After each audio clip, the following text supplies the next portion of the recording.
ایک اور سوال جو آج میں پڑھا تھا مختلف چیزیں نیاز فتح پوری کے حوالے سے. نیاز فتح پوری ایک رومانی افسانہ نگار اور رومانی نقاد کے حوالے سے تو شہرت رکھتے ہی ہیں، لیکن انہوں نے ایک رسالہ جاری کیا تھا اور اس رسالے کا نام تھا نگار. نگار رسالہ ویسے عام طور پر مشہور ہے کہ وہ لکھنؤ سے نگار رسالہ جاری ہوا، لیکن نگار رسالہ جب پہلی مرتبہ جاری ہوا تھا تو وہ آگرہ سے جاری ہوا تھا، پھر کچھ عرصے کے بعد وہ بھوپال سے جاری ہونے لگا اور پھر آخر میں لکھنؤ سے، اور لکھنؤ سے وہ کافی عرصے تک جاری رہا.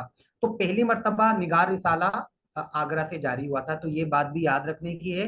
ہو سکتا ہے یہ سوال یا اس طرح کا کوئی سوال پوچھا جا سکتا ہے کہ نگار رسالہ پہلی مرتبہ کہاں سے جاری ہوا. ایک اور بات نگار رسالے کے بارے میں بھی پوچھا جا سکتا ہے کہ نگار رسالے کا نام نیاز فتح پوری نے نگار کیوں رکھا یا کس کے نام پر رکھا. تو نگار عثمان ایک ترکی شاعرہ تھیں جن سے نیاز فتح پوری بہت متاثر تھے اور انہی کے نام پر انہوں نے رسالہ نگار جاری کیا تھا.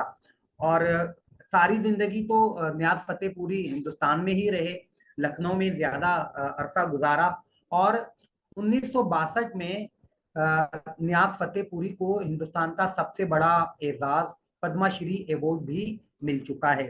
اسی سال اتفاق سے نیاز فتح پوری پاکستان آ گئے اور پاکستان آنے کے بعد انہوں نے نگار پاکستان کے نام سے بھی ایک رسالہ نکالا تھا اور چند سالوں کے بعد ان کی وفات ہو گئی تھی. تو یہ بھی سوال پوچھا جا سکتا ہے. برے صغیر میں جو پہلا نوبل پرائز ملا تھا اور وہ رابندر ناتھ ٹیگور کو ملا تھا، وہ ان کی کتاب گیتانجلی پر ملا تھا. تو یہ سوال بھی پوچھا جا سکتا ہے کہ رابندر ناتھ کو کس کتاب پر نوبل پرائز ملا تھا. اور گیتانجلی کا ہی ترجمہ نیاز فتح پوری نے عرض نغمہ کے نام سے کیا تھا. تو یہ بات بھی یاد رکھنے کی ہے. حلقہ ارباب ذوق کے حوالے سے تھوڑا سا مطالعہ کیا تو میں نے ضروری سمجھا کہ حلقہ ارباب ذوق کی تاریخ اور اس سے متعلقہ 2-3 اہم شعراء کے حوالے سے جو انٹرویو میں سوال پوچھے جا سکتے ہیں ان کے بارے میں ذرا آپ کے ساتھ کچھ باتیں شیئر کر لی جائیں. تو حلقہ ارباب ذوق کے بارے میں تو پہلی بات کہ حلقہ ارباب ذوق جو ایک تحریک تھی، ایک تنظیم تھی، اس کا آغاز 1939 میں ہوا تھا اور اس کا پہلا نام مجلس داستان گویا تھا.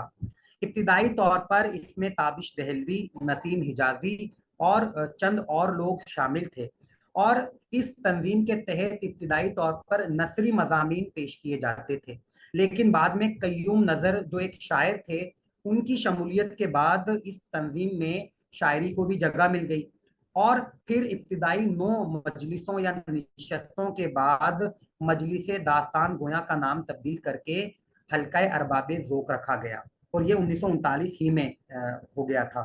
ثناء اللہ ڈار میرا جی جو نظم کے حوالے سے بڑا اہم نام ہے، وہ حلقہ ارباب ذوق میں شامل ہوئے اور یہیں سے حلقہ ارباب ذوق کو مقبولیت اور شہرت حاصل ہوئی. میرا جی نے ہی حلقہ ارباب ذوق کے تحت بے لاگ تنقید کی بنیاد ڈالی. انہوں نے یہ طے کیا کہ حلقے میں پڑھی جانے والی تحریروں پر بے لاگ تنقید کی جائے گی اور تخلیق کار پر، مصنف پر فرض ہوگا کہ وہ اس تنقید کو خوش دلی سے سنے اور خاموشی سے اسے سن کر اپنے خامیوں کو درست کرنے کی کوشش کرے. اسی حلقہ ارباب کی ذوق کی اس تنقیدی روش کو اس زمانے کے ایک اہم ادبی رسالے نئی دنیا نے بھی پروان چڑھایا تھا. نئی دنیا کے جو مدیر تھے وہ مولانا صلاح الدین اور میرا جی تھے. تو ان دونوں اشخاص نے اس تنقیدی روش کو بھی پروان چڑھانے میں اہم کردار ادا کیا تھا. اچھا، حلقہ ارباب ذوق کے حوالے سے 2 شاعر خاص طور پر اہمیت کے حامل ہیں، ایک میرا جی خود اور دوسرے نون میم راشد. میرا جی کے بارے میں چند سوالات جو ایم سی کیوز ٹائپ کی یا انٹرویو کی نوعیت کے پوچھے جا سکتے ہیں، تفصیلی مطالعہ نہیں، ہم مختصراً ان پر بات کرتے ہیں. میرا جی کا اصل نام ثناء اللہ ڈار تھا اور وہ ابتدا میں ساحری تخلص کرتے تھے، اور انہیں ایک بنگالی لڑکی میرا سین سے عشق ہو گیا تھا اور بعد میں انہوں نے انہی کے عشق میں اپنے آپ کو اس حد تک برباد کر لیا تھا کہ ان کی جو وضاقتہ ہے وہ بھی بہت زیادہ مناسب نہیں تھی، جس کی وجہ سے ان کی شخصیت میں ایک عجیب و غریب ابہام پیدا ہو گیا.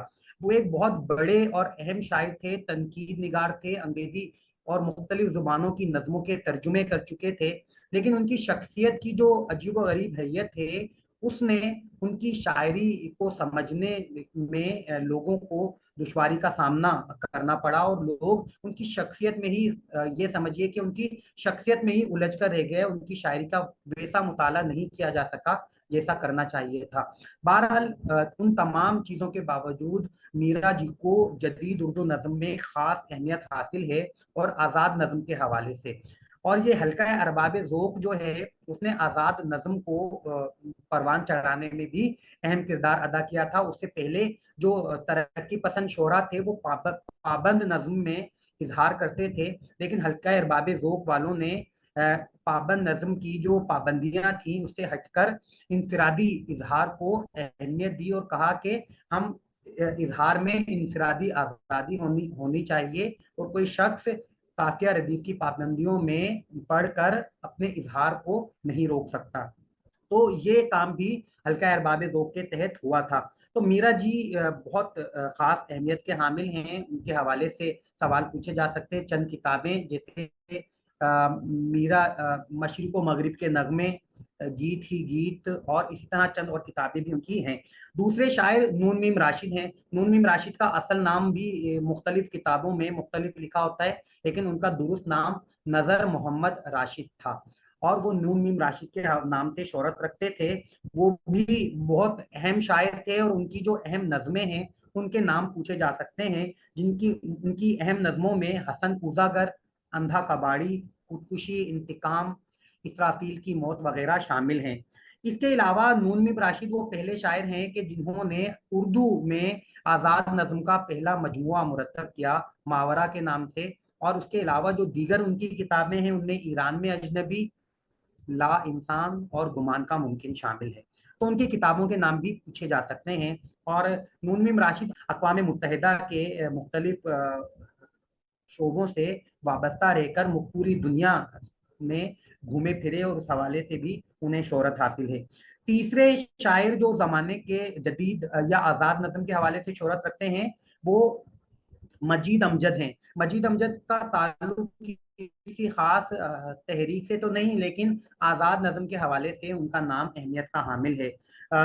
مجید امجد کا تعلق جھنگ شہر سے تھا، اور ان کی 4-5 اہم نظمیں ہیں جن کا تذکرہ اکثر کیا جاتا ہے، بلکہ کمیشن کے تحریری امتحان میں اکثر ان کی نظموں کے نام پوچھے جاتے ہیں۔ پھولوں کی پلٹن، توسیع شہر، پنواڑی اور آٹوگراف ان کی مشہور نظمیں ہیں۔ پنواڑی نظم اکثر کتابوں میں پٹواری لکھی ہوتی ہے، تو اسے بھی درست ہونا چاہیے، نظم پنواڑی ہے، پان والا، تو یہ بھی ہمارے ذہن میں ہونا چاہیے۔ تو یہ سوال بھی پوچھا جا سکتا ہے۔ تو حلقہ ارباب ذوق اور حلقہ ارباب ذوق سے تعلق رکھنے والے یہ 2-3 اہم ترین شعراء جو ہیں ان کے حوالے سے بھی اگر ہم تھوڑا سا مطالعہ کر لیتے ہیں تو انٹرویو میں کافی حد تک آسانی ہونے کی امید ہے۔ اچھا دیکھیں، یہ جو ڈسکشن ہے اس میں بنیادی طور پر ہم مختلف طرح کے جو سوالات آپ کے ساتھ شیئر کر رہے ہیں، اس کا بنیادی مقصد ہے کہ انٹرویو جب ہوتا ہے تو جو انٹرویو لینے والا ہے وہ عام طور پر اسی طرح مختلف نوعیت کے سوالات آپ کے ساتھ کرتے ہیں، یا سوال سے سوال نکالتے ہیں۔ تو آج ہم نے چند سوالات ایسے شیئر کیا آپ کے ساتھ جن سے مختلف نوعیت کے دوسرے سوالات سامنے آ رہے تھے، یا اس کے علاوہ ایک حلقہ ارباب ذوق کے حوالے سے کچھ تفصیلات آپ کے ساتھ شیئر کی ہیں۔ میں امید کرتا ہوں کہ جو یہ آج ڈسکشن ہو رہی ہے وہ آپ کی انٹرویو کی تیاری میں بھی معاون ثابت ہوگی۔